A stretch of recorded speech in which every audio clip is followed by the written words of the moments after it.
कलीसिया में आप सबका स्वागत है। आइए हम आज की आराधना को परमेश्वर के वचन को पढ़ते हुए आरंभ करेंगे। मेरे साथ निकालेंगे भजन 23,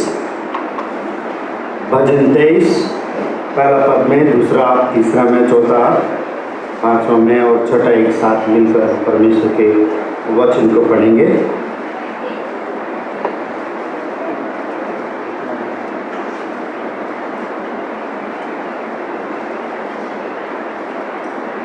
यहोवा मेरा चरवाहा है, मुझे कुछ घटी ना होगी।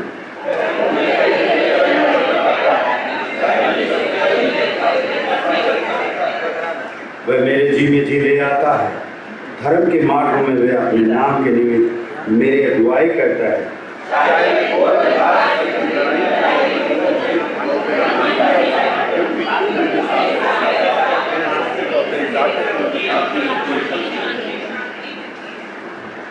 तू मेरे सताने वालों के सामने मेरे लिए मेज बिछाता है।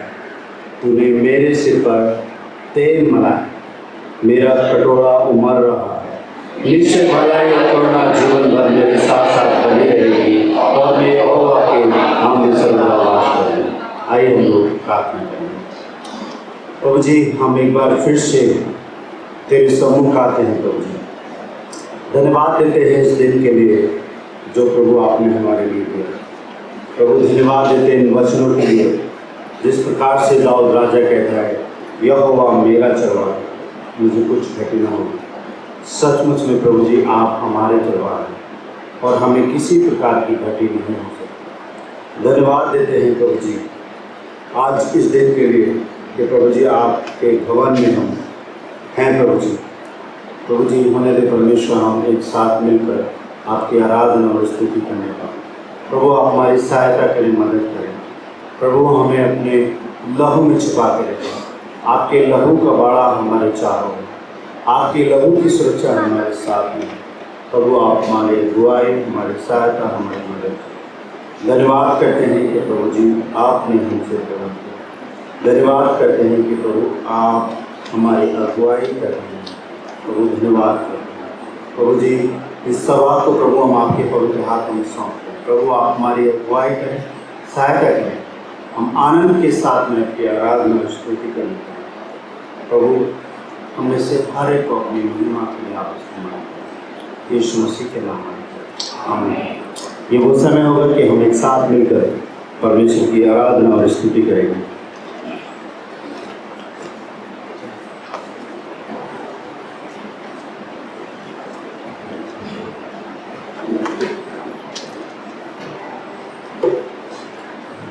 प्रभु यीशु मसीह के नाम में आप सभी को जय मसीह की।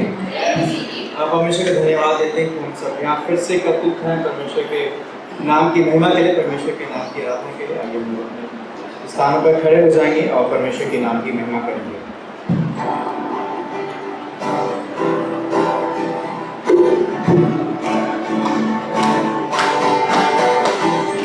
Yeah.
यीशु ने हमें छुड़ाया है पापों के जाल से।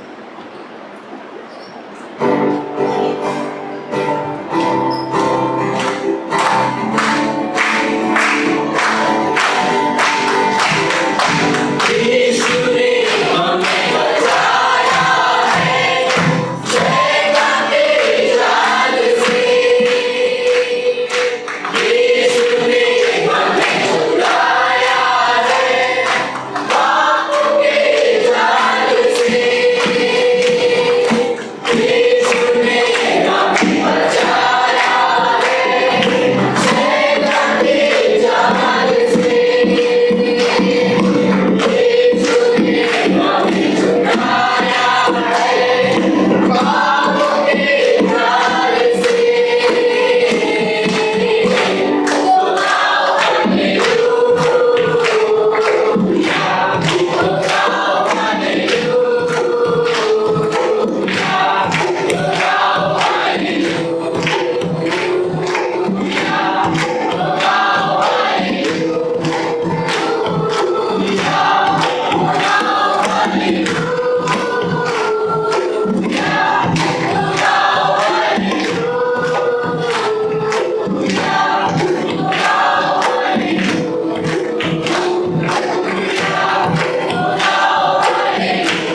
पिता परमेश्वर धन्यवादी हैं सुंदर समय के लिए पिता परमेश्वर, सुंदर आराधना के लिए, आपके नाम की महिमा के लिए उनके पिता परमेश्वर।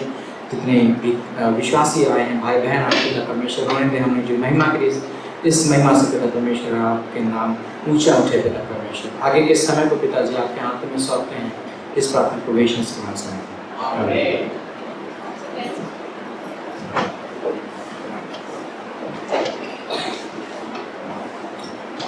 बोलो प्रभु यीशु मसीह की।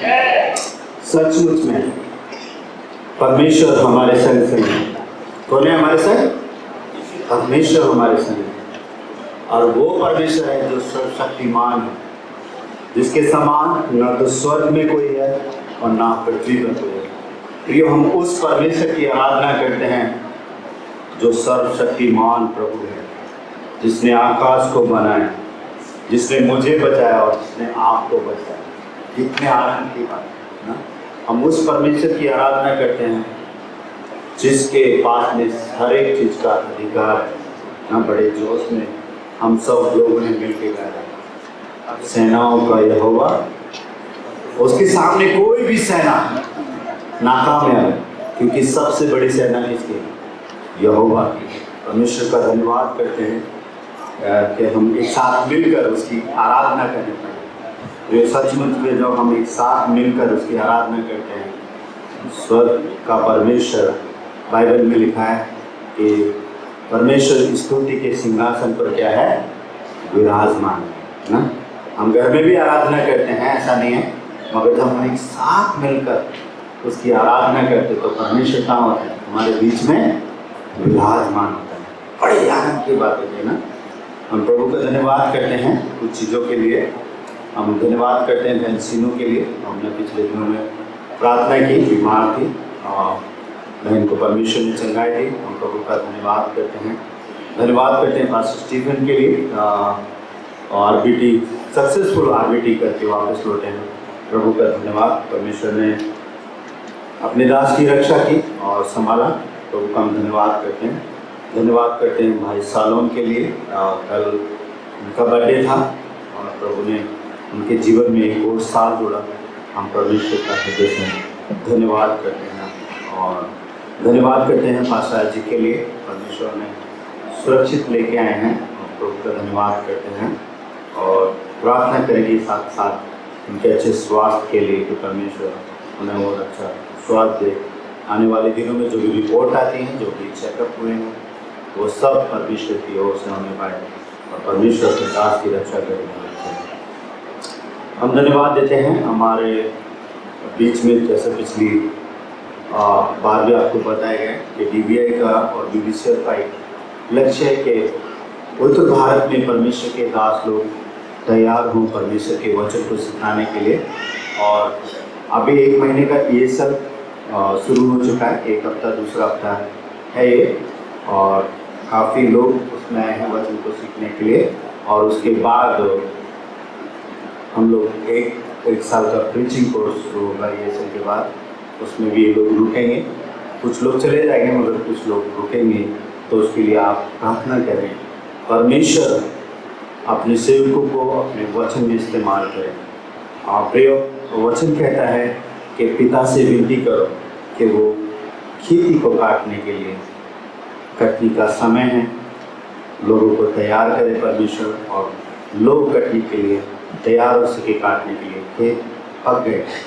लोगों की ज़रूरत है जो परमेश्वर के वचन को बांटेंगे, जो परमेश्वर के लोगों को परमेश्वर के वचन को सुनाएंगे। तो उसके लिए आप प्रार्थना करें। यही नहीं परंतु हमारे सारे सेंटरों में, लखनऊ में, जयपुर में, चंडीगढ़ में, देहरादून में, चंदौली में, रांची में, भोपाल में, सारे हर एक जगह के कोर्स शुरू हो गए हैं और परमेश्वर ने बहुतायत से इस बार लोगों को दिया। हर एक सेंटर में 20 से ऊपर है। प्रभु का हम धन्यवाद करते हैं। परमेश्वर ने इस साल बहुतायत से लोगों को दिया जो परमेश्वर के वचन को सीखने के लिए आए। तो आप लगातार प्रार्थना करें, कोई भी शैतान इनके जीवन में कार्य न करने पाए। जो जब कोई भी हम प्रभु के लिए खड़े होते हैं तो शैतान हमारे पीछे क्या कहता है, यहाँ क्यों रहते 1 साल के लिए, क्या करेगा 1 साल के बाद। ऐसे जीवन में खाम ना आने पाए, परंतु परमेश्वर को अपने वचन में मजबूत करें, ताकि परमेश्वर के वचन को बांटने वाले हैं। प्रियो, इस कोर्स का नतीजा है जो आज मैं आपके सामने खड़ा हूँ। अगर मैं कोर्स नहीं करता, एक विश्वासी तो कहलाता, मगर शायद यहाँ नहीं खड़ा हूँ। मैं भी ऐसे ही कोर्स करने के लिए आया था और आज परमेश्वर की सेवा में हम सब लोग खड़े हैं। ऐसे उत्तर भारत में बहुत सारे लोग आते हैं जो यहाँ से जाके सीख कर परमेश्वर के वचन की मनादी करते हैं। तो आप उसके लिए लगातार प्रार्थना करते हैं। आप प्रार्थना करें कि परमेश्वर हमारी कलीसिया में विभिन्न एक्टिविटी को दे, ताकि हम आने वाले दिनों में परमेश्वर की महिमा करने पाएँ, उनके साथ काम करने पाएँ, बहनों के साथ में काम करने पाएँ।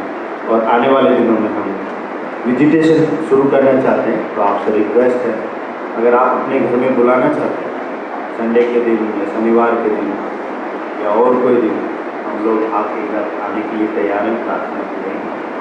प्लीज़, हम चाहते हैं कि आप ही नहीं परंतु आपके आश्रित पड़ोसी भी बने। जब आपके घर में प्रार्थना होगी तो आपके आश्रित पड़ोसी भी आएंगे और वो वचन को सुनेंगे।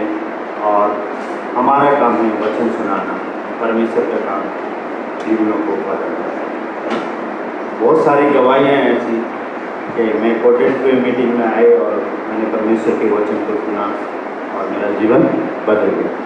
तो आप लगातार इसको सोचें। प्रभु का धन्यवाद देते हैं खासतौर से फ्राइडे के लिए, जबकि बहुत कम लोग थे, और प्रभु का धन्यवाद करते हैं।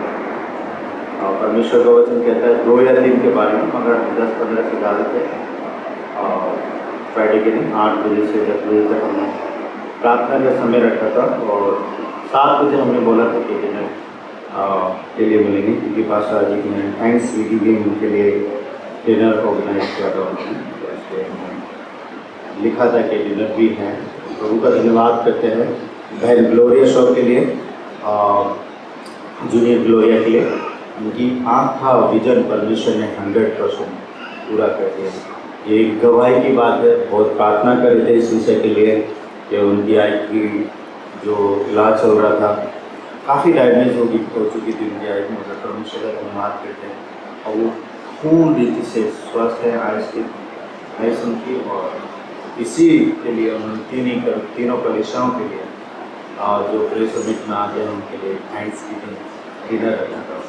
तो वो काम धन्यवाद करते हैं। आप लगातार प्रार्थना करते रहें। आने वाले दिनों में पास्टर स्टूडेंट को देहरादून में पढ़ाने के लिए जाना है और सबके लिए, तो आप इनके लिए प्रार्थना करें कि परमेश्वर अपने दास को मोटाई से इस्तेमाल करें। आप प्रार्थना करें एक दूसरे के लिए। बहुत इम्पोर्टेंट है कि हम एक दूसरे के लिए प्रार्थना करें और एक दूसरे को प्रार्थना में पाएं। आप प्रार्थना करें परमेश्वर हमें और नए लोग दे, ताकि परमेश्वर के वचन के द्वारा लोग बचाए। आप प्रार्थना करें कि हम परमेश्वर के वचन की गवाही को देने वाले हो सकें। और यही हमारा अभी टॉपिक चल रहा है पिछले सप्ताह से, कि हम चाहे किसी भी परिस्थिति में हों, हम भी परमेश्वर के वचन की गवाही दें। आप प्रार्थना करें खासतौर से लालजी भाई के परिवार के लिए। उनके परिवार में थोड़ा सा पारिवारिक समस्याएं हैं। परमेश्वर लाल जी को के परिवार की रक्षा करें और उनके परिवार के साथ हो। और काफ़ी निराश हैं, काफ़ी बातचीत प्रार्थना करें परमेश्वर। आप प्रार्थना करें खासतौर से हमारे केयर ग्रुप की सभाओं के लिए। प्रत्येक शनिवार हम रात्रि 8 बजे से 9:30 बजे तक मिलते हैं। और आप लोगों से अनुरोध है, प्लीज़ आप जुड़िए। संडे काफ़ी नहीं है, बैटरी क्या हो जाती है हैं? बैटरी डाउन हो जाती है। सप्ताह में एक दिन खाना खाते हैं आप? 7 दिन खाते हैं ना? तो सप्ताह में 2 दिन भी बैठ जाइए। शाम को प्रेयर में बैठिए। हम आपसे ज़बरदस्ती नहीं कर रहे, हो सकता है आपके पास समय नहीं है, मगर प्रयास करना हमारा कार्य है। प्रयास करना हमारा कार्य है। हम प्रयास करें, ज़्यादा नहीं, आधे घंटे का समय होता है। और हम उसमें भी ये बोलते हैं, अगर आप आधे घंटे के लिए नहीं आने चाहते मत आइए, आप 10 मिनट के लिए आइए, आप 5 मिनट के लिए आइए, आप प्रार्थना करके आउट हो जाइए। आप वीडियो मत ऑन कीजिए। इतनी छूट कैसे? हम इसलिए दे रहे ताकि हम एक साथ प्रार्थना करें, क्योंकि प्रार्थना बहुत जरूरी है। आप प्रार्थना करें, खासतौर से श्रीलंका के लिए आर्थिक बहुत सारी समस्याएं हो गई। परमेश्वर दया करे, पूरा देश तितर बितर जाए। आप प्रार्थना करें। हमारी जो आराधना है, हम प्रत्येक रविवार ऑनलाइन और ऑफलाइन के माध्यम से हम मिलेंगे। और रविवार 8 बजे से 9:30 बजे तक। अगर आपका कोई प्रियजन है और आप उसे सोचते हैं कि वो परमेश्वर के वचन को सुने और वो नहीं आना चाहता है, तो आप उससे बोले कि आप ऑनलाइन जुड़े। ऑनलाइन भी, ऑफलाइन आपके लिए है, और जो नहीं आना चाहता है उसके लिए ऑनलाइन भी है ना। घर से भी देख सकते हैं, ऑनलाइन भी जुड़ सकते हैं। आप परमेश्वर का धन्यवाद करते हैं कि परमेश्वर ने ऑनलाइन के माध्यम से लोगों को जोड़ा है। और धन्यवाद करते हैं भाई आकाश त्यागी हैं, आज शायद सुन रहे होंगे, दोपहर की प्रार्थना में, रात्रि की प्रार्थना में कोई भी लिंक हो, भाई कभी भी ऐसा नहीं, तो ऑफिस में काम करता है वो भी, कभी कभी ऑफिस में बैठा रहता है और उसके स्टाफ वाले बोलते हैं आ जाओ तो खाने के लिए, तो आ रहा हूँ 5 मिनट आ रहा हूँ। तो जुड़ता तो जरूर है भाई का। प्रभु धन्यवाद करते हैं, भाई अभी नए हैं, सीख रहे हैं परमेश्वर के वचन को, मगर उनके प्रेम को देखते हैं कि कभी भी वो मिस नहीं करते। लेट हो जाएंगे मगर कभी भी मिस नहीं कर सकते। प्रभु का धन्यवाद करते हैं कि इन दोनों प्रार्थना में जो डेली होती हैं, चाहे मैं भी ना हूँ, चाहे पास्टर माइकल भी ना हो, चाहे पास्टर थॉमस भी ना हो, चाहे पास्टर स्टीफन भी ना हो, मगर फिर भी कुछ लोग हैं जो विश्वास योग्य हैं, हमेशा वो जुड़े रहते हैं। मीटिंग आईडी ऑन करने से पहले वो वहाँ पे अवेलेबल होते हैं। तो प्रभु का धन्यवाद करते हैं उन लोगों के लिए जो परमेश्वर ने अपनी कलीसिया में ऐसे लोगों को रखा है जो प्रार्थना के योद्धा हैं। प्रियो, हमारे जीवन में अगर प्रार्थना नहीं है तो हमारा जीवन अच्छा नहीं। हमारे जीवन का जो सर्कल है, मुझे याद है पास्टर स्टीफन ने हमें पढ़ाया था कि हमारे जीवन का जो एक चौथा जो भाग है वो है प्रार्थना। चौथा भाग क्या है? प्रार्थना। अगर वो चौथे भाग को निकाल दे तो कैसे रहेगा? टेढ़ा मेढ़ा चलेगा ना जीवन ना। तो उस चौथे भाग को जोड़े रखिए सर्कल में ताकि हमारा बैलेंस बना रहे। प्रार्थना के लिए जुड़िए। प्रार्थना बहुत महत्वपूर्ण है। प्रार्थना वो चाबी है जिससे बड़े बड़े ताले क्या है खुल जाते हैं ना। ताले बंद होते हैं मगर चाबी कितनी छोटी होती है, मगर बड़े बड़े तालों को वो क्या है जिससे हथौड़े से नहीं खोला जाता। ताले को हथौड़े मार दो ताला टूटेगा नहीं, ऐसे ताले होते हैं। और एक छोटी सी ताली चाबी उस बड़े से ताले को क्या है खोल देती है। वैसे ही प्रियो, प्रार्थना हमारे जीवन का वो भाग है जो बड़ी से बड़ी समस्याओं को दूर कर देती है। प्रार्थना हमारे जीवन में हमारे प्रथम स्थान होना चाहिए और हम प्रार्थना के साथ मिलना चाहिए। परमेश्वर इन गवाहियों के द्वारा, इन सूचनाओं के द्वारा आप सबको बहुत आशीष दे।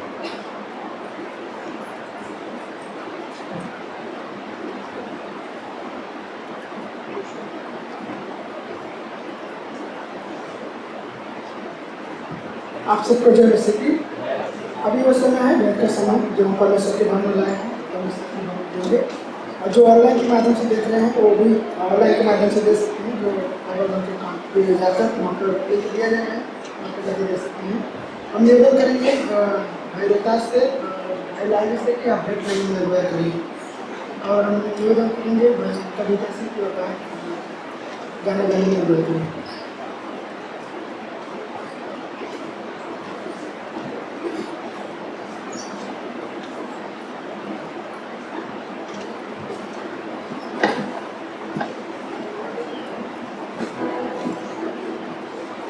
धन्यवाद के साथ स्तुति गाऊंगा, हे यीशु मेरे खुदा, उपकार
धन्यवाद सिस्टर जी।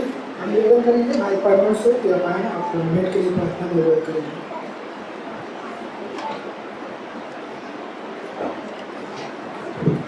आइए प्रार्थना में चलेंगे। धन्यवाद प्रभु जी, आपका धन्यवाद करते हैं सुंदर समय के लिए मेरे महान पिता। हे मेरे महान पिता, हम वैसे तो आपको कुछ नहीं दे सकते मेरे महान पिता धन्यवाद के सिवा, लेकिन आपके सम्मुख ये भेंट लेके आते हैं मेरे महान पिता। इस भेंट को आप स्वीकार कीजिए और हम सभी को आशीष दीजिए। आपके नाम मांगते हैं, आमीन आमीन।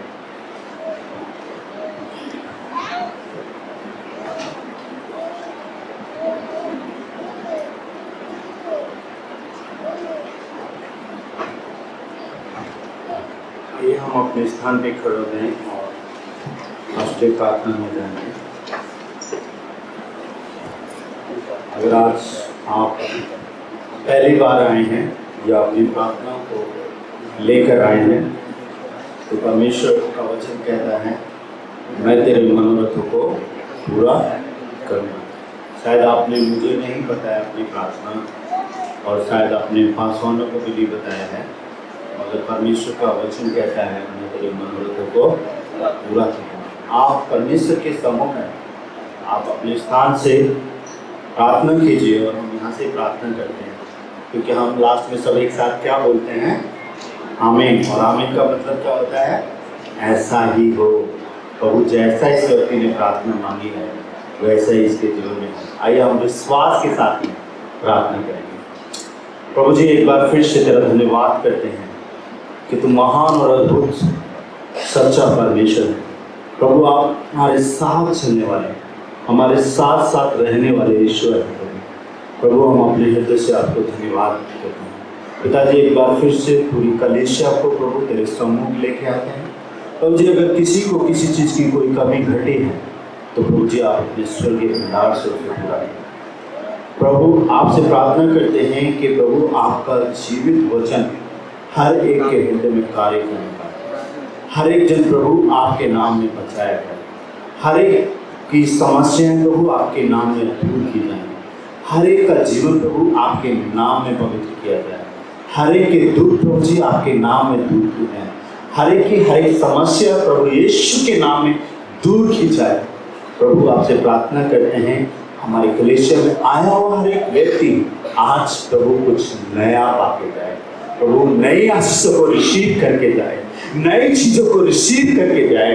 आपका जीवित वचन प्रभु जी आज यहाँ से लेके जाए।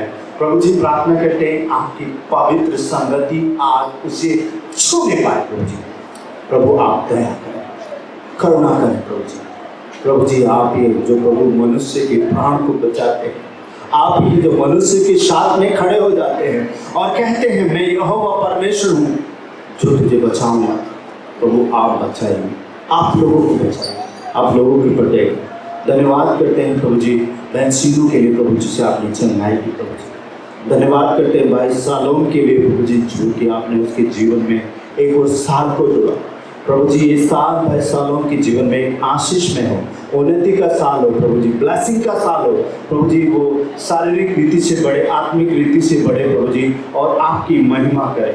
प्रभु हम धन्यवाद करते हैं पास्टर स्टीफन के लिए प्रभु जी, जब वो आपके वचन को सिखाने के लिए जाते हैं प्रभु जी, जरा दिन प्रभु आप अपने दास के साथ हैं प्रभु, आप उनकी अगुवाई करें, अच्छा स्वाद दें प्रभु। जो उनके पैरों में दर्द है प्रभु जी आप उस दर्द को दूर करें प्रभु जी। आपका दास प्रभु जी आपके वचन को सुनाने के लिए आनंदित तो रहता है, परंतु प्रभु जी जो भी समस्या है पैरों में पेन के प्रभु जी आप उसे दूर करें, आप दूर करें प्रभु जी। प्रभु जी हम प्रार्थना करते हैं खासतौर से आपके दास पास्टर आरजी के लिए प्रभु जी, आप अपने दास के साथ हो प्रभु जी। प्रभु जी उनके तमाम जो भी कैसे सिखाते प्रभु जी वो यीशु मसीह के लहू के द्वारा जाती रहे, यीशु मसीह के नाम से उनके शरीर को छोड़ के चली जाए प्रभु जी। बीमारी प्रभु जी उनके लिए प्रभु जी उनके जीवन में एक बड़ा उन्नति लेके आए कि प्रभु यीशु मसीह ने उनको चंगाई दी। प्रभु आप दया करें, आप करुणा करें प्रभु जी, आप उनके ऊपर दया करें, करुणा करें प्रभु जी और अपने दास को बचाएं प्रभु जी। प्रभु जी जो भी आपने उन्हें दर्शन दिया है प्रभु जी उसको वो आनंद के साथ में पूरा करने पाए। प्रभु आप दया करें, करुणा करें प्रभु जी। आपसे प्रार्थना करते हैं हमारे देश में प्रभु आपके आशीष को मांगते हैं। हमारे देश को प्रभु आप आशीषित करें प्रभु जी। और प्रभु हमारे देश में जो भी विवाद चले उनको दूर करें प्रभु। हमारा देश शांति का देश हो, उन्नति का देश हो प्रभु जी, और आपकी महिमा करने वाला देश हो प्रभु। आपसे प्रार्थना करते हैं खासतौर से प्रभु जो आज पहली बार हमारी भवन में अगर आया है तो प्रभु आपकी शांति को उसके जीवन में ले आप अनुग्रह और दया करें प्रभु और आप बचाएं। धन्यवाद करते हैं प्रभु जी, आपने ऐसा किया प्रभु जी। आपसे प्रार्थना करते हैं कि प्रभु जी आज का वचन प्रभु जी हमारे हृदय की पट्टी पर लिख जाए प्रभु जी। और प्रभु आज के वचन के द्वारा प्रभु हम आशीष बटोरने वाले हों अपने जीवन में प्रभु जी। आपसे प्रार्थना करते हैं खासतौर से अपनी जूनियर चर्च के लिए प्रभु जी। प्रभु जी अब आपके वचन को बच्चे सीखते हैं प्रभु जी, होने दे बच्चे प्रभु आपके वचन में दिन प्रतिदिन बढ़े प्रभु और आपकी महिमा करें। धन्यवाद करते हैं प्रभु, आप हमारी प्रार्थना को सुनते हैं। धन्यवाद करते हैं प्रभु, आपने हमारी प्रार्थना को कर दिया यीशु मसीह के नाम में आमीन। Thank you.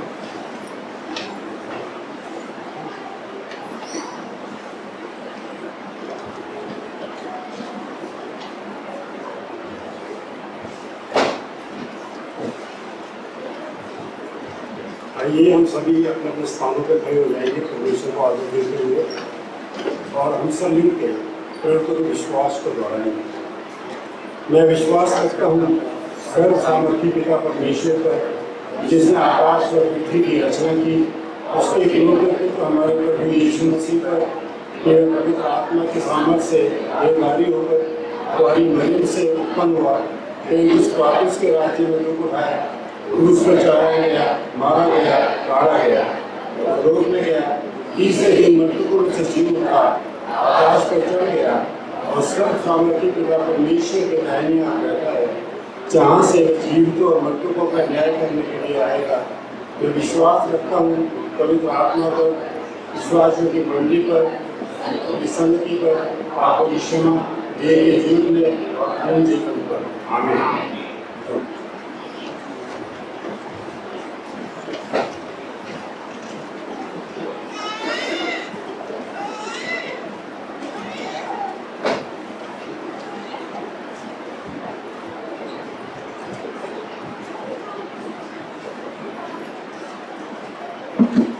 ये जो समय होगा ये वचन में जाने का समय होगा। इससे पहले हम लोग आराधना में जाएंगे और अपने आप को तैयार करेंगे। हम लोग अपने स्थानों पर खड़े हो जाएंगे।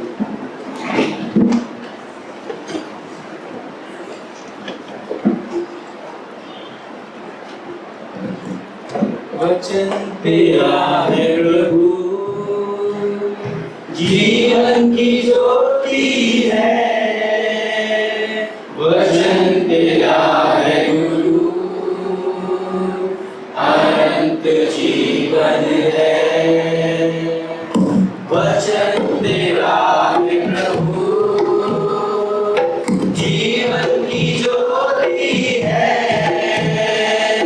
वचन तेरा है गुरु, अनंत जीवन है।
ये जो समय होगा ये जूनियर चर्च के बच्चों का समय होगा और वचन से पहले जूनियर चर्च के बच्चे जो अपनी क्लास में चले जाएंगे। और यहाँ पर उपस्थित यदि आपके पास बाइबल नहीं है तो आप अपना हाथ ऊपर कर सकते हैं। जो वॉलंटियर है वो बाइबल देने में अगुवाई करेंगे। और हम जानते हैं हम सभी के पास मोबाइल फ़ोन है, तो कृपया करके मोबाइल फ़ोन को साइलेंट या बंद कर लीजिए ताकि वचन के समय कोई भी दिक्कत या कोई भी डिस्टर्ब ना हो। धन्यवाद।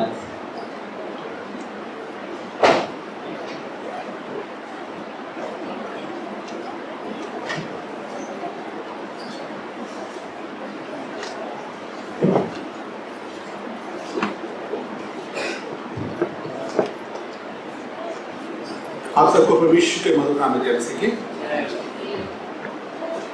आज का जो खंड है पतरस की पहली पत्री, दूसरा अध्याय, वचन 13 से लेकर वचन 17 तक। पतरस की पहली पत्री, दूसरा अध्याय, वचन 13 से लेकर 17 तक। ये परमेश्वर का पवित्र वचन है और हम परमेश्वर के वचन को आदर देते हुए अपनी जगहों पर खड़े हो जाएंगे और हम परमेश्वर के वचन को पढ़ेंगे। जहां पर इस तरह से लिखा हुआ है, प्रभु के लिए मनुष्यों के ठहराए हुए हर एक प्रबंध के अधीन रहो,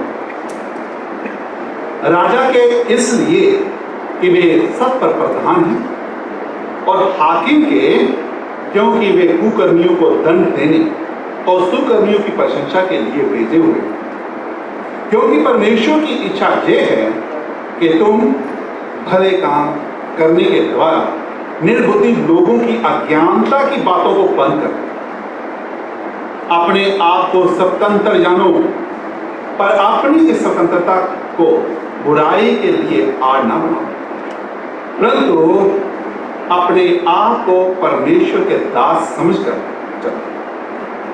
सबका आदर करो, भाइयों से प्रेम रखो, परमेश्वर से डरो और राजा का सम्मान करो। परमेश्वर के पवित्र वचन के पढ़े जाने सुनने आशीष हो। आपसे बैठे हम दुआ। प्रभु हम आपके नाम को धन्यवाद देते हैं। धन्यवाद ही प्रभु आपके पवित्र वचन के लिए। प्रभु हम आपसे दुआ करते हुए परमेश्वर के प्रभु आज आप इन वचनों के द्वारा अपनी महिमा ले प्रभु।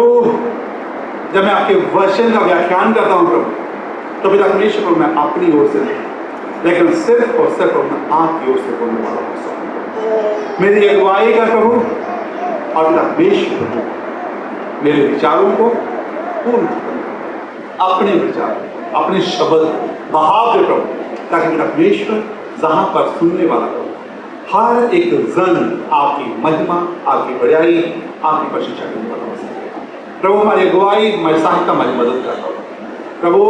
मैं दुआ करता हूँ परमेश्वर को उन सभी के लिए जो भी आज आपके इन वचनों को सुने प्रभु, आज आप उनसे व्यक्तिगत रूप से बातचीत करें। होने दे प्रभु कि वो प्रभु आपके वचन को सुनकर प्रभु ये आप पर ईमान लाने वाला हो सके, बचाया जा सके प्रभु, और फिर परमेश्वर प्रभु आपकी हम दो सना करने वाला हो सके। प्रभु आप अगुवाई, आप सहायता, आप मदद कर दो। धन्यवाद ही प्रभु कि आपने मेरी प्रार्थना को सुना। धन्यवाद के साथ प्रार्थना प्रभु यीशु के नाम से मांगते हैं, आमीन। हम इन दिनों में पतरस की पहली पत्री को देख रहे हैं। इसमें अभी तक जो हमने देखा, जो पहले पतरस क्या करता है, पृष्ठभूमि देता है, उसके बाद क्या करता है, वो परमेश्वर की महिमा करता है, और उसके बाद हमें एक नए परिवार में ले आता है और हमें बताता है कि हम जब नए परिवार में आगे हैं तो अब क्या है, हमारी पहचान क्या है। और उसके बाद यीशु के गवाह के रूप में दुख उठाने के बारे में बात करता है। ये चौथा भाग है, और चौथा भाग में हम अभी हैं। अभी हम चौथे भाग में हैं। जो चौथा भाग शुरू होता है दूसरा अध्याय 11 वचन से लेकर चौथे अध्याय के 11 वचन तक रहेगा। हम आज के खंड को देखते हैं तो पतरस हमें को बताता है उनका सताव, अर्थात उन मसीहियों के सताव को जो मसीही लोग तितर बितर होकर रह रहे हैं।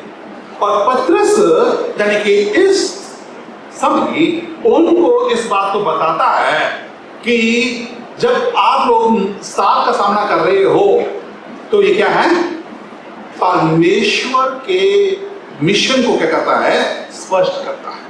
जब परमेश्वर ने जिस उद्देश्य से आपका चुनाव किया है उस उद्देश्य को क्या करता है, प्रकट करता है, स्पष्ट करता है। मसीह ने अपने मिशन को हमारे सामने रख दिया। जो कोई मेरे पीछे आना चाहे वो क्या करे, अपना क्रूस उठाए और मेरे पीछे फोड़े। और पतरस यानी कि यहाँ पर उन मसीहियों को इस बात को बताता है कि यदि आप लोग प्रभु यीशु मसीह के पीछे आए हो तो आपको क्या है, दुख उठाना पड़ेगा। जी प्रभु यीशु मसीह जिसके हम पीछे चल रहे हैं, प्रभु यीशु मसीह ने दुख उठाया तो उसके बाद हमको भी दुख उठाना पड़ेगा। पतरस जहां पर मसीहियों को जो कह रहा है कि तुम रोमी शासन के अधीन हो, उस समय जो रोमी शासन था वो सबसे मैं कहूँगा खतरनाक शासन है। और ऐसे में पतरस उनको जो कह रहा है कि तुम्हें क्या करना है, अपने शासकों के अधीन करना है। वे इस बात को जानता है कि वे उन्हें दुख दे रही है। पतरस उनको उनके दुखों से बाहर नहीं करता, लेकिन क्या करता है, उनको उन्हीं दुखों में किस तरह से वो अपने परमेश्वर पर अपने विश्वास को मजबूत रख सकते हैं, जब ठहरे रह सकते हैं, उसके बारे में बात करता है। पतरस उसी क्रम में क्या है, आगे बढ़ता है। इसलिए जो आज का हमारा जो विषय है वो क्या है, सबका सम्मान करो, सबका सम्मान करो। जब हम आज के खंड को देखते हैं तो ये हमारे सामने प्रश्न रखता है कि ऐसे में हम किस तरह से उनका सम्मान करें जो हमें सताते हैं या परेशान करते हैं। लेकिन पतरस ऐसे उनका क्या करता है, जवाब देता है। हाँ, हो सकता है कि हमारे लिए मुश्किल हो, लेकिन परमेश्वर के लिए मुश्किल नहीं है, क्योंकि प्रभु यीशु मसीह ने तो हमें क्या है, ऐसा करके दिखा दिया। जब प्रभु यीशु मसीह कलवरी क्रूस पे होते हैं तो प्रभु यीशु मसीह क्या प्रार्थना करते हैं, हे पिता इन्हें क्षमा कर क्योंकि ये नहीं जानते कि ये क्या कर रहे हैं। और ये प्रभु यीशु मसीह ने करके दिखाया। हमारा भी कर्तव्य बनता है कि हम भी ऐसा करें। कई बार हमारे मनों में प्रश्न आता है, वो तो परमेश्वर है, उसके लिए सहना तो आसान था, लेकिन हम मानव के लिए सहना बहुत मुश्किल है। जब हम प्रेरितों के काम को देखते हैं तो वहां पर स्तिफनुस नाम का एक व्यक्ति होता है। जब उस पर पथराव किया जाता है, प्रेरितों के काम उसका 7वां अध्याय वचन 59 और 60, और जहां पर लिखा हुआ है, और वे स्तिफनुस को पथराव करते रहे और वे ये कहकर प्रार्थना करता रहा कि हे प्रभु मेरी आत्मा को ग्रहण कर। फिर घुटने टेक कर ऊंचे शब्द से पुकार के कहा, हे प्रभु ये पाप उन पर मत लगा। और ये कहकर सो गया और शाऊल उसके बदन से मरा। और ये केवल स्तिफनुस के साथ नहीं, लेकिन प्रभु यीशु मसीह के लगभग सारे चेलों ने साहब का सामना किया, लेकिन वो अपने ऐसे भी अपने विश्वास में वो कमजोर नहीं। यदि हम मसीह हैं, प्रभु यीशु मसीह ने हमें क्या है अपने घर में ले आया, घर में ले आया है। हम प्रभु यीशु मसीह के घर में हैं, परिवार में हैं। तो अब हमारा कर्तव्य का बनता है कि जिस तरह से हमारे परिवार में जो मुख्य उसने किया, वैसा ही हम भी करें, वैसा ही हम भी करें। जब हम आज के खंड को देखते हैं तो ये खंड हम विश्वासियों के लिए बहुत महत्वपूर्ण है। आज हम इस खंड से 3 बातों को सीखेंगे जो हमारे व्यक्तिगत विश्वास को क्या करता है, मजबूत करता है। इसलिए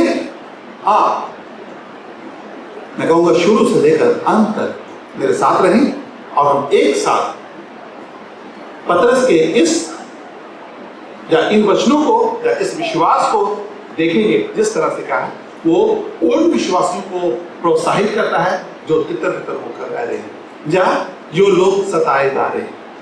यदि हम भी इन वचनों को ध्यान से देखेंगे तो ये हमारे विश्वास को क्या करेंगे, मजबूत करेंगे। इसलिए जो पहली बात, परमेश्वर नियुक्त करता है, परमेश्वर नियुक्त करता है, आधारित करता है, स्थापित करता है। जब मैं इस बात को कहता हूं कि परमेश्वर नियुक्त करता है तो मैं ये कहना चाहता हूं कि जो भी आप पर अधिकारी है वो परमेश्वर के द्वारा ठहराया गया या नियुक्त किया गया। यदि आपको अपना अधिकारी पसंद नहीं है तो आप इस बात को कहें कि ये अधिकारी किसी इंसान के द्वारा ठहराया गया नहीं, लेकिन ये परमेश्वर के द्वारा ठहराया गया है, परमेश्वर के द्वारा ठहराया गया। इसलिए हमें क्या करना है, परमेश्वर का वचन क्या कह रहा है कि हम भी अपने अधिकारियों के अधीन हैं, क्योंकि ये अधिकारी किसके द्वारा नियुक्त किया गया है, परमेश्वर के द्वारा नियुक्त किया गया। इसलिए हमें उसके अधीन रहने की जरूरत है। जब हम आज के खंड को देखते हैं तो बाइबल भी इस बात को कहती है कि आप अपने राजा के अधीन रहो। जो भी आपके ऊपर प्रबंधक हो या प्रधान हो या ऑफिसर हो, आप अपने आप को उसके अधीन रखो, क्योंकि वे परमेश्वर की ओर से, वे अपने आप से तुम पर अधिकारी नियुक्त नहीं हुआ, लेकिन ये तो परमेश्वर की ओर से है। इसलिए हमें क्या करने की जरूरत है कि हमें उस इन वचनों पर विश्वास करने की जरूरत है। क्यों हमें ऐसा करने की जरूरत है? क्योंकि बाइबल हमें ऐसा करने को कहती है, क्योंकि बाइबल हमें बताती है कि ये किसके द्वारा ठहराए गए हैं, हमारे प्रभु की ओर से ठहराए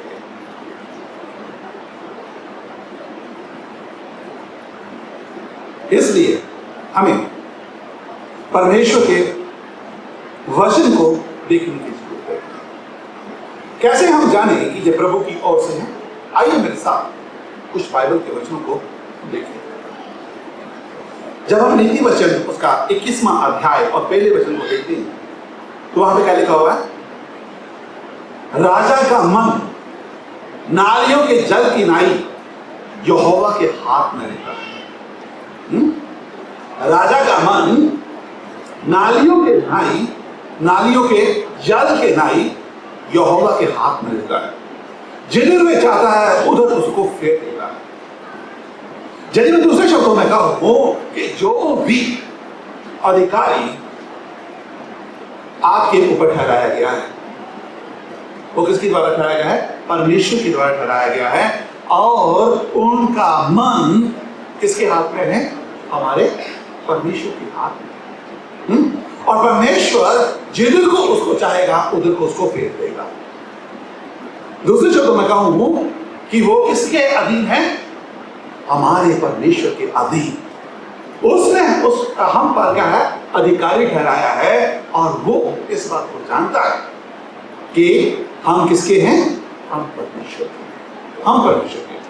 और यदि हम परमेश्वर के हैं और परमेश्वर ने जो अधिकारी हम पर ठहराया है वो भी परमेश्वर के हाथ में है, तो क्या है, हमें डरने की कोई जरूरत नहीं होती। इसलिए हमें क्या है, अपने आप को अपने राजा के अधीन करने की जरूरत है। दानियल की पुस्तक उसका 2 अध्याय वचन 1, समयों और ऋतु को वही पढ़ता है, राजाओं को अस्त और उदय वही करता है, बुद्धिमानों को बुद्धि और समझ वालों को समझ वही देता है। क्या करना है?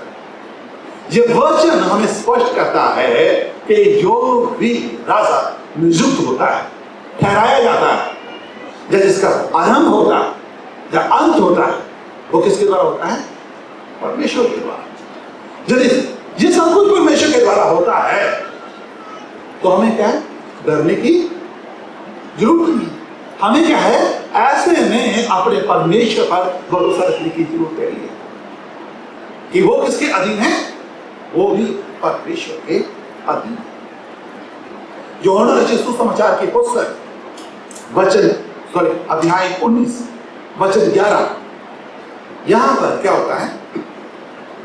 यहां पर लिखा है, यीशु ने उत्तर दिया कि यदि तुझे ऊपर से ना दिया जाता तो तेरा मुझ पर कुछ भी अधिकार ना होता। इसलिए जिसने मुझे तेरे हाथ में पकड़वाया उसका पाप अधिक। यहां पर क्या हुआ? पिलातुस प्रभु यीशु मसीह से कहता है, क्या तुझे पता नहीं है? मुझसे क्यों नहीं बात करता?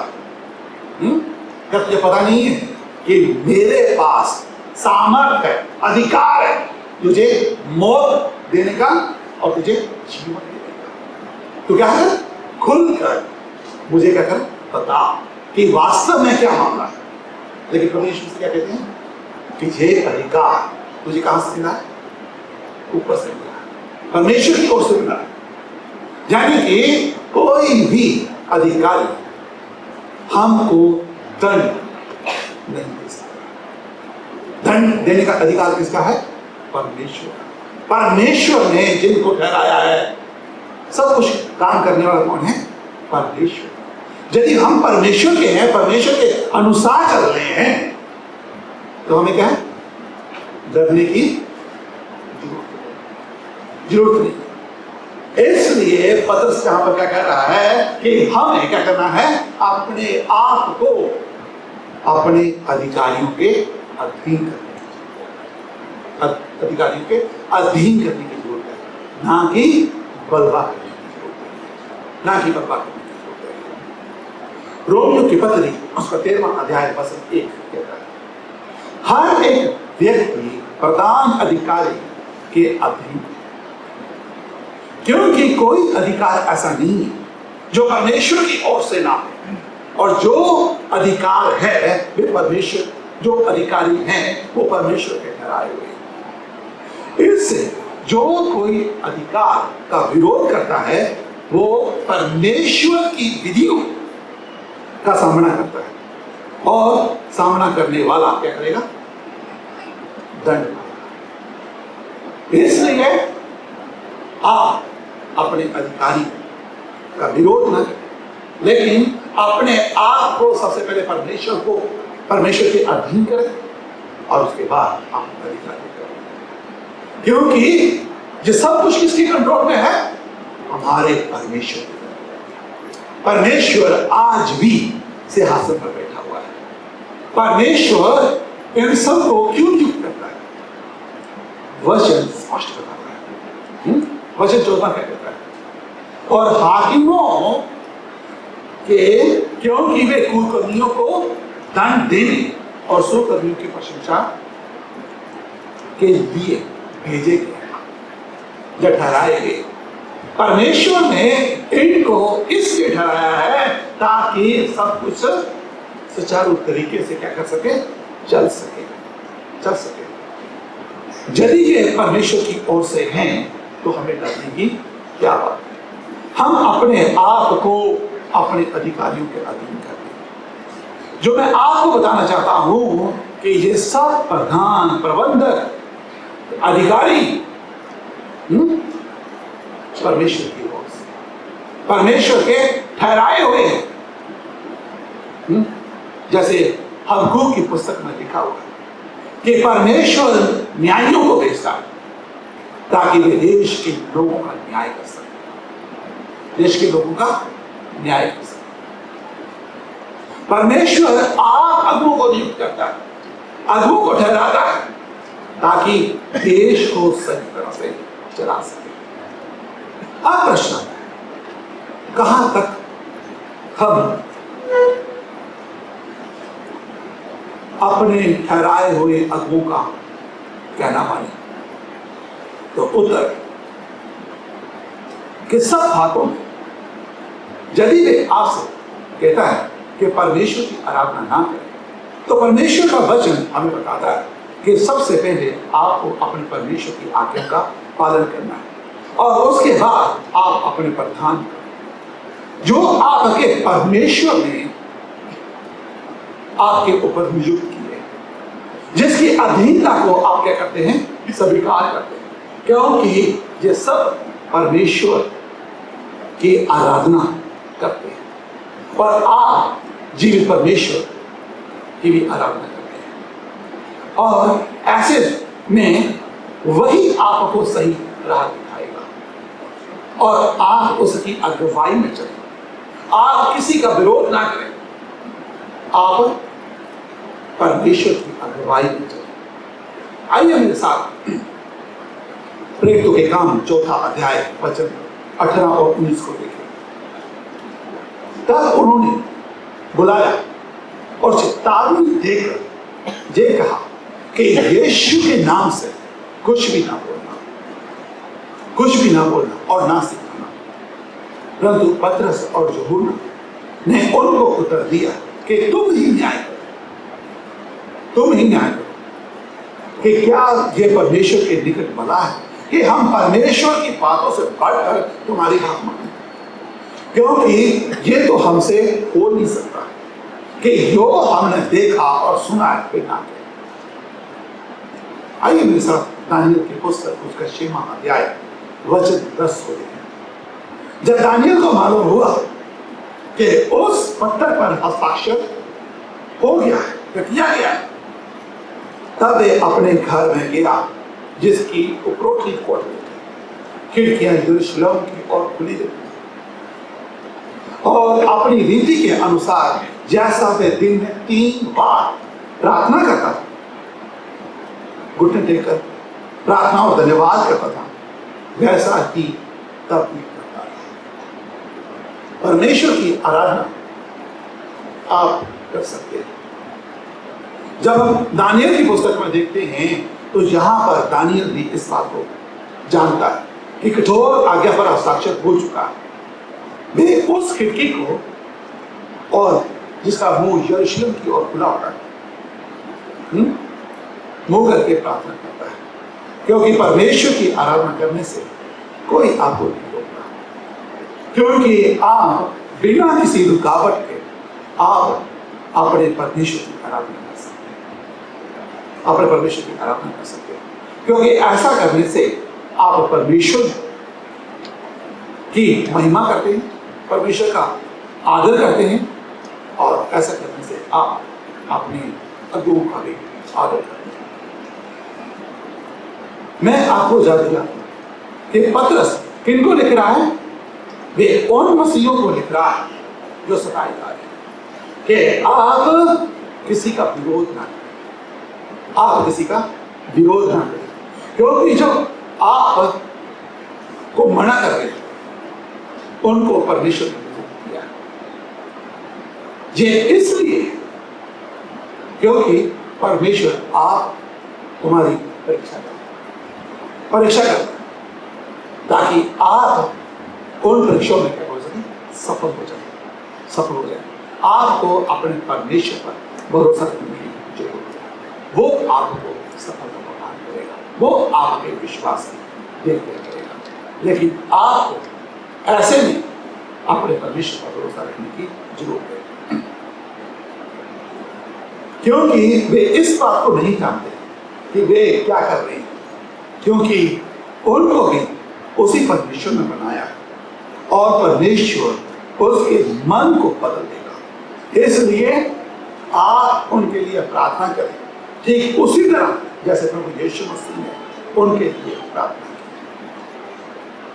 जैसे नीति वचन 24 अध्याय और 21 वचन में लिखा हुआ है, हे मेरे पुत्र, यहोवा और राजा दोनों का भय मानना और बलवा करने वालों के साथ ना मिलना, क्योंकि उन पर विपत्ति अचानक आ पड़ेगी और वे दोनों की ओर से आने वाली विपत्ति को कौन रोक सकता है। यहां पर वचन 17 स्पष्ट करता है, क्या कहता है? सबका आदर करो, भाइयों से प्रेम करो, प्रेम रखो, परमेश्वर से डरो और राजा का सम्मान करो। हमें ऐसे में अपने परमेश्वर पर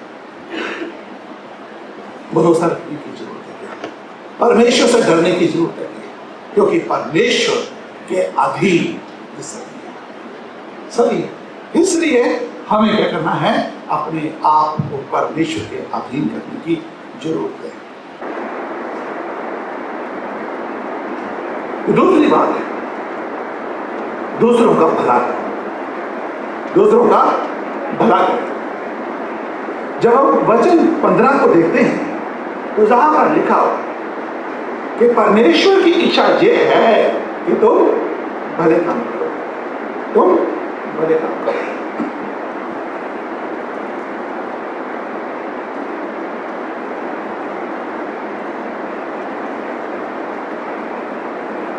आज मैं कलीसिया में इस बात को कहता हूं कि परमेश्वर ने जहां भी आपको रखा है या जिन लोगों के बीच में रखा है, जब मैं कहूंगा कि जहां भी आप रहते हैं, आप वहां पर भले काम करना ना छोड़ें।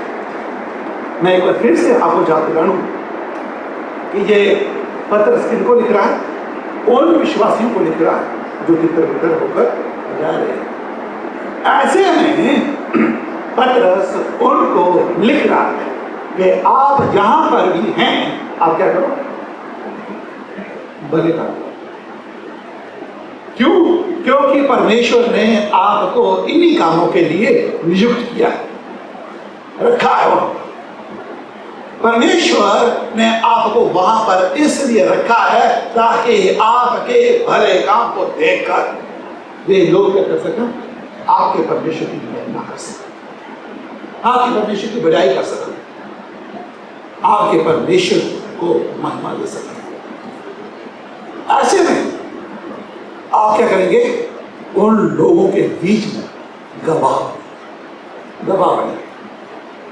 वचन 15 स्पष्ट कहता है क्योंकि परमेश्वर की इच्छा यह है कि तुम भले काम करो। यदि परमेश्वर की इच्छा यह है तो क्या अभी हम अपने आप से प्रश्न कि क्या हम उन लोगों के बीच में जो लोग हमें सता रहे हैं या परेशान कर रहे हैं, उनके बीच में हम भले काम कर सकते हैं? तो मैं सोचता हूं कि हम मानवीय स्वभाव में ये हमारे लिए बहुत मुश्किल है, लेकिन आप किसकी संतान हैं? परमेश्वर की संतान। ऐसे में आपको परमेश्वर की संतान, जो परमेश्वर ने आपको अपनी संतान बनाया है, तो आपका कर्तव्य बनता है कि आप परमेश्वर की इच्छा को करें, पूरा करें। परमेश्वर की इच्छा को पूरा करें। परमेश्वर की इच्छा को आप तभी पूरा कर पाएंगे जब आप परमेश्वर की अगुवाई में चलेंगे, परमेश्वर के अनुसार चलेंगे, परमेश्वर की इच्छा को आप कभी पूरा कर पाएंगे, अन्यथा आप गिर जाएंगे। ऐसे में हमें क्या करना है? परमेश्वर पर भरोसा रखने की जरूरत है। आगे वचन क्या कहता है? कहता है कि तुम भले काम करने के द्वारा निर्बुद्धि लोगों की अज्ञानता की बातों को बंद करो। क्या कह रहा है? निर्बुद्धि लोगों की अज्ञानता की बातों को बंद करो। मैंने अभी तक कहा कि प्रभु यीशु मसीह जब क्रूस पे थे, प्रभु यीशु मसीह ने क्या किया? उनके लिए प्रार्थना की कि हे पिता, ये कुछ नहीं जानते। स्तिफनुस जब उस पर पथराव हो रहा था तो उसने क्या कहा? इनका पाप उनके पर मत करो, क्योंकि ये लोग ठीक उसी तरह से ऐसे में आपको क्या करना है? उन लोगों के लिए प्रार्थना करनी है। क्यों करने की जरूरत है? क्योंकि वो जीवित परमेश्वर को नहीं जानते। वो इस बात को नहीं जान रहे कि हम किसकी आराधना करते हैं? जीवित परमेश्वर की आराधना करते हैं। क्योंकि वो नहीं जानते, जब वो हमारे भले कामों को देखेंगे तो वो क्या करेंगे? कहेंगे कि आप ऐसा कैसे कर सकते हैं? कौन सी सामर्थ्य, कैसे ये सब कुछ कर पा रहे हैं? तब आप अपने सबसे पहले अपने जीवन से परमेश्वर के सुसमाचार को आपको उनको देना है। उसके बाद आप परमेश्वर के पवित्र वचन से, परमेश्वर के पवित्र वचन के द्वारा आपको क्या करना है? सुसमाचार को देना है। ये बहुत जरूरी है कि आप क्या करें? पहले अपने जीवन से और उसके बाद परमेश्वर के वचन से क्या करें? सुसमाचार को उनके बीच में, ये बहुत जरूरी है। और जब तक आप अपने जीवन से नहीं रखेंगे तब तक क्या है? लोग जो आपके समाज है, जिस समाज में आप रहते हैं, वो परमेश्वर के वचन को नहीं जान पाएंगे। वो तभी जान पाएंगे जब वो आपको देखेंगे। तब वो क्या करेंगे? परमेश्वर के वचन को विश्वास करेंगे और वो परमेश्वर के वचन में आगे बढ़ते जाएंगे। आइए मेरे साथ नीति वचन 2 अध्याय वचन 11, 12 और 15 वचन को देखें। क्या कहते हैं? विवेक तुझे सुरक्षित रखे और तुझे समझ तेरी रक्षक होगी, ताकि तुझे बुराई के मार्ग से और उल्ट फिर की बातों के कहने वालों से बचाए, जिनकी चाल चलन टेढ़ी मेढ़ी और जिनके मार्ग टेढ़े। सुनो यहां पे क्या कह रहा है कि परमेश्वर ही है जो हमें ऐसा करने से क्या है? बचा सकते हैं। तो टेढ़ी मेढ़ी चाल चलने से क्या है? हमें बचा सकते हैं। इसलिए हमें क्या करना है? ऐसे में अपने विवेक को शुद्ध रखने की क्या है? जरूरत है। वो हमें समझ देगा ताकि हम टेढ़ी मेढ़ी चाल से क्या कर सकें? बच सकें। जब हम पहले कुरिन्थियों उसका 10वां अध्याय वचन 31 को देखते हैं तो जहां पर लिखा हुआ है, सो तुम चाहे खाओ, चाहे पियो, चाहे जो कुछ करो, सब परमेश्वर की महिमा के लिए करो। तुम ना यहूदी, ना यूनानी और ना परमेश्वर की कलीसिया के लिए ठोकर का कारण बनो। जैसा मैं सब बातों में सबकी प्रसन्न रखता हूं और अपना नहीं परंतु बहुतों के लाभ ढूंढता हूं कि वे उद्धार पाए। पौलुस यानी यहां पर क्या कर रहा है? दूसरों के उद्धार के लिए अपने आप को आनंदित नहीं करता, लेकिन दूसरों को आनंदित करता है। दूसरों की क्या करता है? अपने आप को दूसरों के अधीन करता है। किस लिए? ताकि वो क्या कर सकन? परमेश्वर की महिमा कर सकन। वे ना तो यहूदियों के ना यूनानियों के, लेकिन वो परमेश्वर की कलीसिया के, ठीक है, ठोकर का कारण नहीं बनता है। वे क्या करता है? वे सबको परमेश्वर के राह के बारे में सिखाता है, सुनाता है, ताकि वो क्या कर सकें? उद्धार पा सकें। सुलेमान भी इसी बात को कहता है, पौलुस भी इसी बात को कहता है।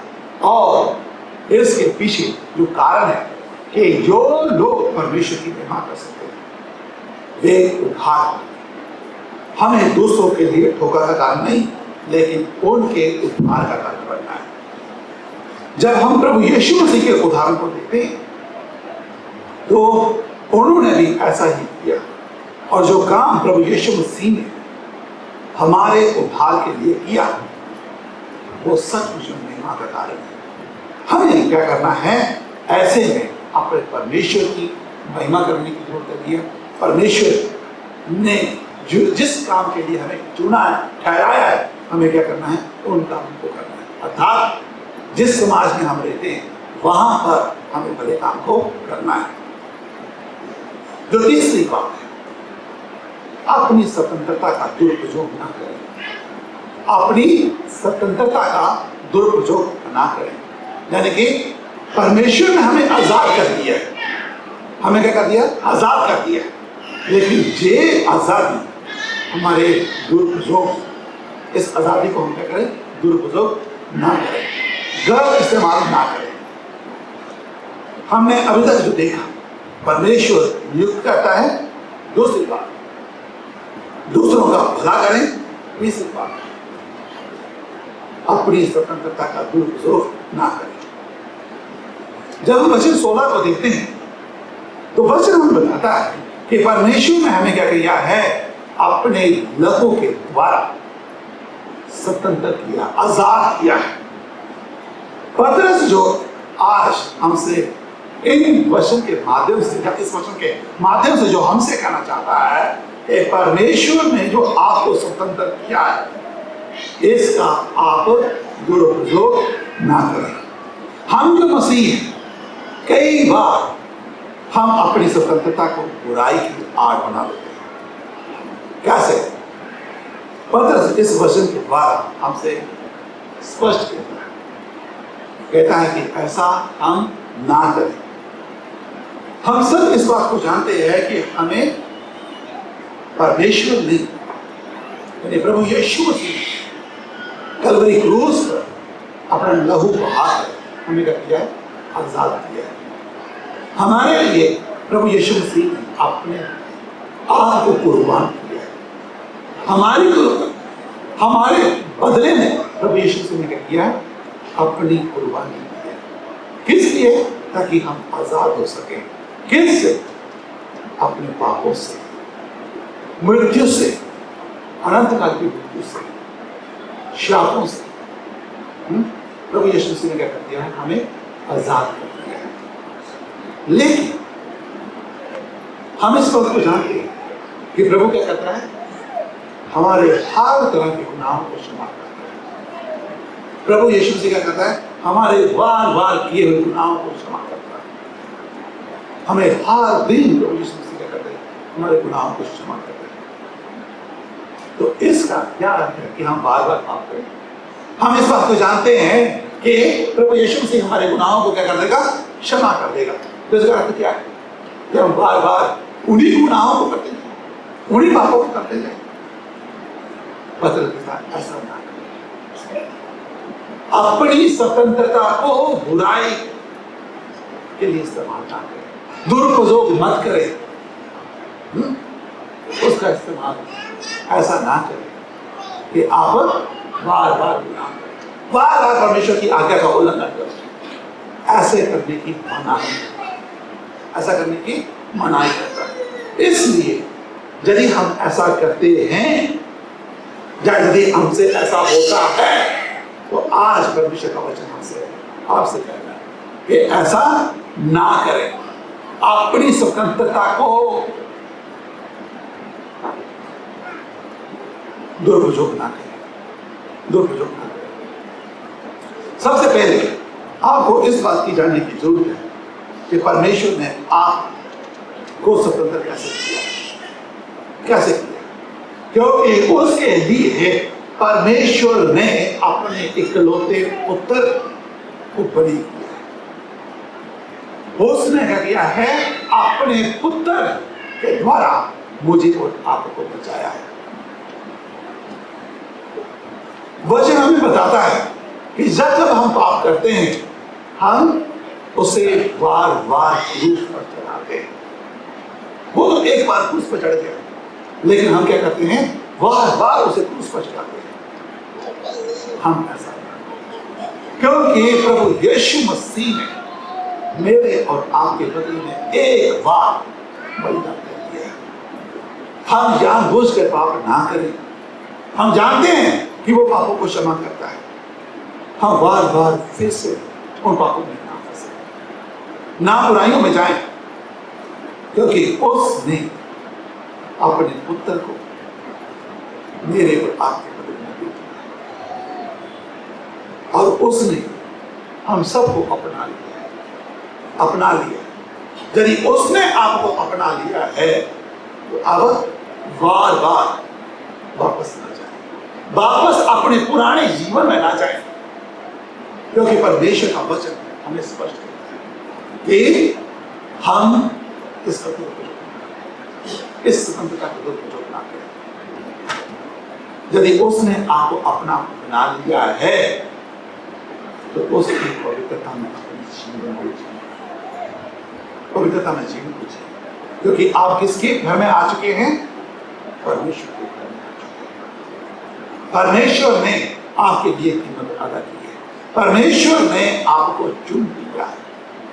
किस लिए? अपनी महिमा के लिए।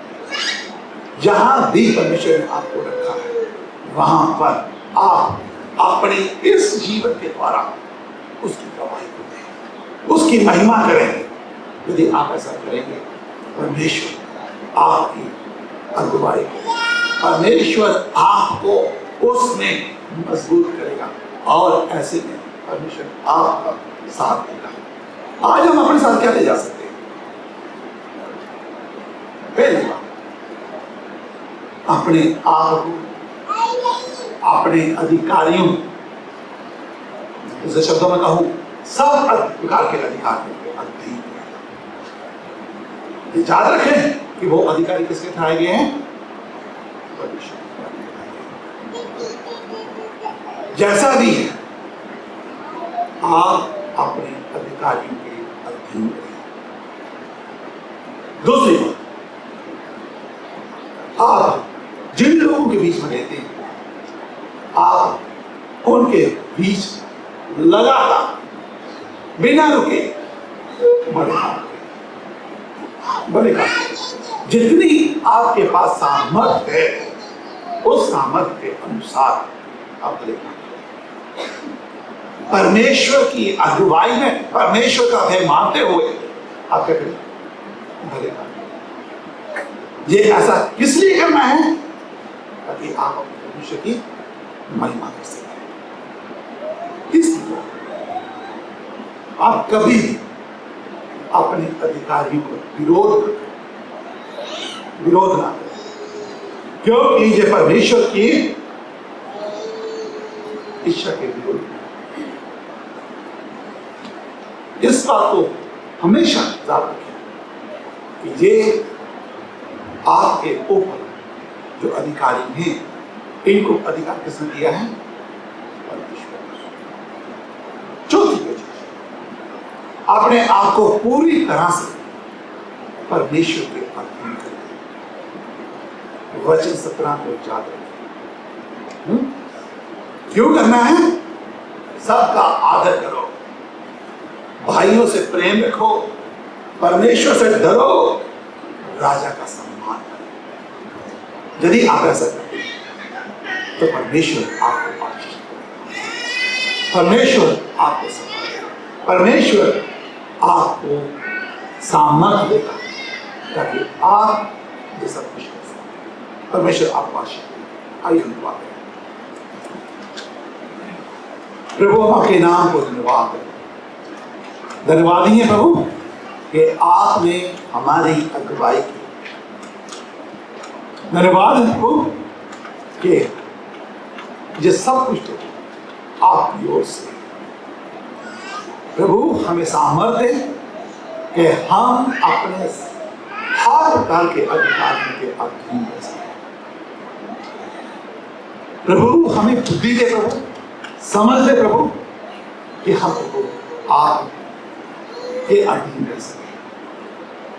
प्रभु हमें सामर्थ्य है प्रभु कि हम जिस समाज को आपने हमें रखा है वहां पर भले काम कर सकते, भले काम कर सकते उन लोगों के लिए जो बिना परमेश्वर आपको नहीं जानते, वे आपको जान सकते। और बिना परमेश्वर को हम आप में आपकी अगुवाई में आपकी सामर्थ्य में चलने वाले हैं। प्रभु हमारी सहायता, हमारी मदद करें। धन्यवाद ही प्रभु के अपने में प्रार्थना करें। धन्यवाद के साथ अपने प्रभु यीशु के नाम से आमीन।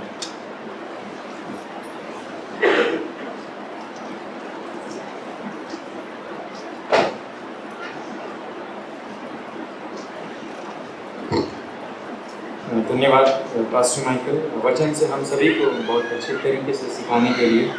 और आज हमने 3 बातों को सीखा है। और हमने उससे पहले उसका शीर्षक जो टाइटल देखा था, हमने देखा था सबका सम्मान करो। और हमने 3 बात, जो पहली बात थी हमने इस बात को देखा कि परमेश्वर नियुक्त करता है। और जो हमने दूसरी बात को सीखा है वो ये है कि दूसरों का भला करो। और जो तीसरी बात हमने सीखा ये था पर अपने स्वतंत्र का दुरुपयोग ना करें। ये हम लोग ये जो वचन हमने सीखा है, हम लोग अपने पूरा जो हमारा सप्ताह इसमें मनन करते रहें और इसको लागूकरण करें। जो पास्टर माइकल ने हमें बताया था आखिरी में लागूकरण, उसको देखें और उसको हम लोग अपना जो हमारा के ग्रुप होता है उसमें भी हम लोग दोबारा सीखने वाले हो सके। परमेश्वर आपसे काफी से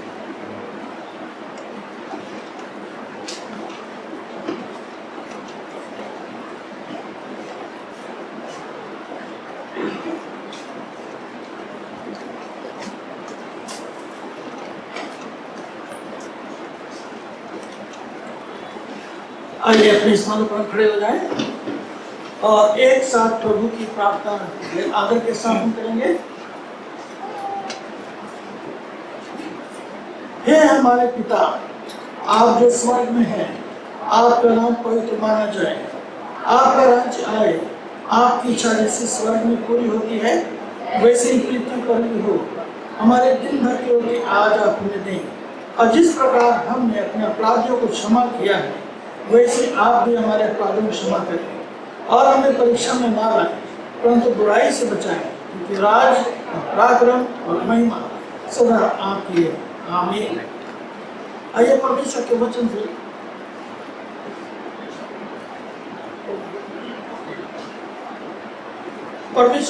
से हम पढ़ेंगे और प्रभु की मृत्यु को स्मरण करेंगे, क्योंकि लिखा हुआ है जब जब तुम इकट्ठे होते हो और वो इस रोटी को तोड़ते और इस कटोरे से पीते हो तो मेरी मृत्यु को स्मरण करते हो।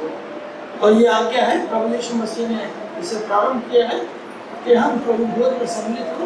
ये हमारे लिए एक सौभाग्य है। ये परमेश्वर का हुक्म है कि आज हम जीवितों की जमीन को पाए जाते हैं और आज भी प्रभु यीशु मसीह के मृत्यु को प्रचारक है। ये अनुग्रह है।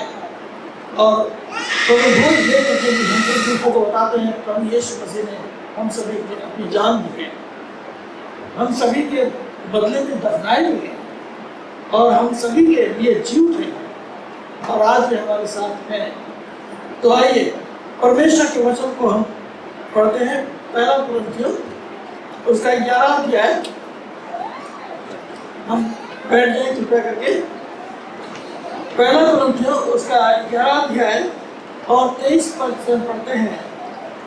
क्योंकि ये बात मुझे प्रभु से पहुंची और मैंने तुम्हें भी पहुंचा दी कि प्रभु यीशु ने जिस रात को पकड़वाया गया रोटी ली और धन्यवाद करके तोड़ी और कहा, ये मेरी देह है जो तुम्हारे लिए है, मेरे स्मरण के लिए यही किया करो। इसे सोचने प्यारे के पीछे कटोरा भी लिया और कहा, ये कटोरा मेरे लहू में नहीं बाचा है, जब कभी पियो तो मेरे स्मरण के लिए यही किया करो। क्योंकि जब कभी तुम ये रोटी खाते और इस कटोरे में से पीते हो तो प्रभु की मृत्यु को जब तक वो ना आए प्रचार करते हो। लिखा हुआ स्पष्ट, जब तक प्रभु यीशु मसीह का द्वितीय आगमन नहीं होता है और हम इस रोटी को सिखाते और कटोरे में पीते हैं तो हम प्रभु यीशु मसीह की मृत्यु के प्रचारक हैं। और हम प्रचार करें, इस एक तो हम सहभागिता रख रहे प्रभु के साथ, प्रभु को स्मरण कर रहे हैं और हम प्रभु यीशु मसीह के मृत्यु को प्रचारक भी हैं। तो इस बात को कभी ना भूलें। इसलिए जो भी अनुचित रीति से प्रभु की ये रोटी खाए या इस कटोरे में से पिए, वो प्रभु की देह और लहू का अपराधी हो ठहरेगा। इसलिए मनुष्य अपने आप को जांच ले और इसी रीति से इस रोटी में से खाए और इस कटोरे में से पिए, क्योंकि जो कोई खाते पीते समय प्रभु की देह को ना पहचाने, वो इस खाने और पीने से अपने को दंड लाता है। इसी कारण तुम में बहुत से निर्बल और रोगी हैं और बहुत से सो भी गए। यदि हम अपने आप को जांचते तो दंड ना पाते, परंतु प्रभु हमें दंड देकर हमारी ताड़ना करता है, इसलिए कि हम संसार के साथ दोषी ना ठहरे। तो हम परमेश्वर को धन्यवाद देते हैं और परमेश्वर ये चाहता है कि हम संसार के साथ दोषी ना ठहरे। और परमेश्वर बार बार हमें समय देते हैं कि हम पवित्रता में प्रभु यीशु मसीह की संगति में बने रहें। और जैसी उसकी पवित्रता है, इसी पवित्रता के बारे में लोगों को बताया था कि प्रभु यीशु मसीह में उनको भी पवित्रता मिल सके, क्योंकि प्रभु यीशु मसीह के लोग पर्याप्त है पवित्र करने के लिए। तो इस समय पास्टर माइकल, पास्टर विनोद आ जाएंगे और पास्टर थॉमस भी रूबी आ जाएंगे सामने। हम एक साथ मिल करके इसमें अगुवाई करेंगे। पास्टर माइकल प्रार्थना करेंगे रोटी के लिए और पास्टर विनोद कटोरे को प्रार्थना करेंगे, परमेश्वर को धन्यवाद देंगे और एक दूसरे के देने में हमारी सहायता की।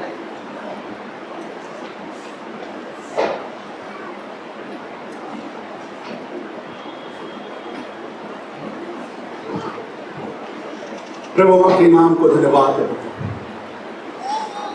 जब प्रभु हम आपको क्रूस पे देखते हैं, जो पिता परमेश्वर प्रभु आपने अपने आप को हमारे लिए दे दिया। प्रभु सचमुच प्रभु जी हमारे लिए असंभव है, लेकिन आपने अपने प्रेम को प्रभु प्रकट किया प्रभु, और परमेश्वर प्रभु उसी प्रेम के द्वारा आज हम आपके कहलाते हैं प्रभु। जब प्रभु आपने अपने ऊपर कोड़े खाए प्रभु, जो आपने अपनी देह को प्रभु हमारे लिए टूटने को दे दिया, ताकि परमेश्वर को हम बचा जा सके प्रभु। हम इस कीमत को प्रभु याद करने वाले हो सके, हम इस प्रेम को प्रभु याद करने वाले हो सके, और परमेश्वर प्रभु हम आप में हो सके। जब परमेश्वर प्रभु आज हम इस रोटी को प्रभु लेते हैं परमेश्वर प्रभु, तो परमेश्वर प्रभु कौन प्रभु कि हम जब प्रभु इस रोटी को लें प्रभु, हम उस समय को याद कर सके जो प्रभु आपने हमारे लिए किया, जो प्रभु आपने हमारे लिए कीमत अदा की है प्रभु, जो परमेश्वर प्रभु आपने हमारे लिए दुख सहा प्रभु, जो प्रभु आपने अपने आप को हमारे लिए दे दिया, ताकि हम बचा जा सके, ताकि हम आपके कहलाए जा सके प्रभु। हम आपके नाम को धन्यवाद दें प्रभु। होने दें कि जब हम इसको लें तो हमेशा प्रभु हम अपने ऊपर श्राप नहीं, लेकिन आपकी आशीषों को लेने जय हमेशा प्रभु। किसी कारणवश प्रभु हम अपने आप को इस योग्य नहीं पाते प्रभु कि हमेशा प्रभु हम इस रोटी में शरीक हो सके प्रभु। आप हमें धो, ताकि प्रभु हम इस रोटी में शरीक हो सके प्रभु। हमारी अगुवाई, हमारी सहायता, हमारी मदद प्रभु यीशु के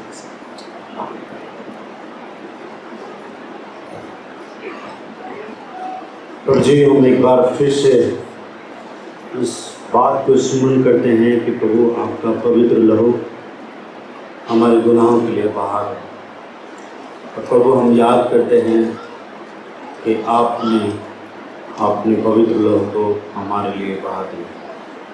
प्रभु इस मेज में जब हम शामिल होते हैं तो प्रभु आप हमें तैयार करें, हमारे मनों को तैयार करें, और हम इस चीज़ को स्मरण करें कि मेरे गुनाहों के लिए यीशु मसीह का लहू बहा। प्रभु आप हमारे मनों को तैयार करें, यीशु मसीह के नाम में आमीन।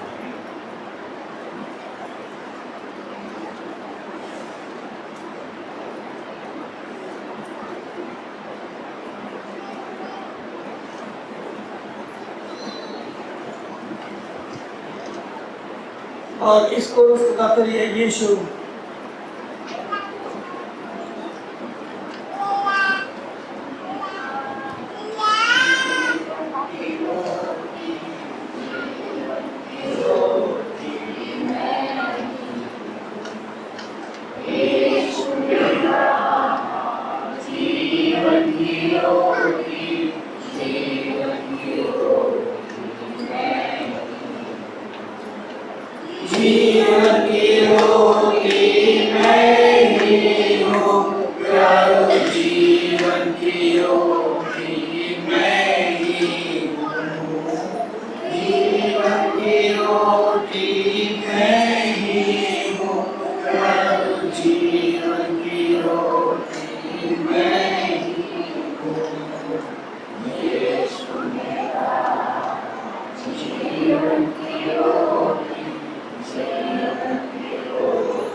यदि आप तक नहीं पहुंचा है, कोई छूट गया है, तो अपना हाथ उठा लीजिए, पहुंचा देंगे।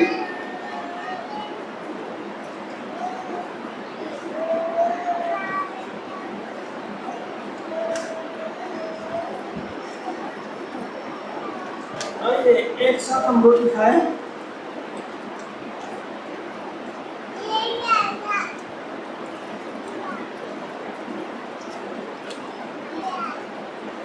प्रभु को धन्यवाद देते हुए, प्रभु यीशु मसीह को स्मरण करते हुए इस कटोरे में स्थिति है। प्रभु यीशु मसीह के लोगों आज भी हम सभी के लिए पर्याप्त है और सामर्थ्य है, हमें पवित्र करता है।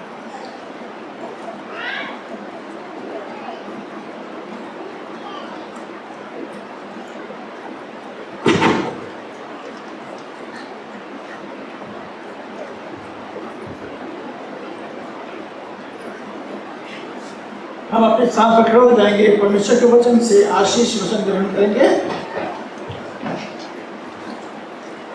अब जो तुम्हें ठोकर खाने से बचा सकता है और अपनी महिमा की भरपूरी के सामने मगन और निर्दोष होकर खड़ा कर सकता है, उस एकमात्र परमेश्वर हमारे उद्धारकर्ता की महिमा और गौरव और पराक्रम और अधिकार हमारे प्रभु यीशु मसीह के द्वारा जैसा सनातन काल से है, अब भी हो और युग है। आमीन। परमेश्वर हम सभी को आशीष दे।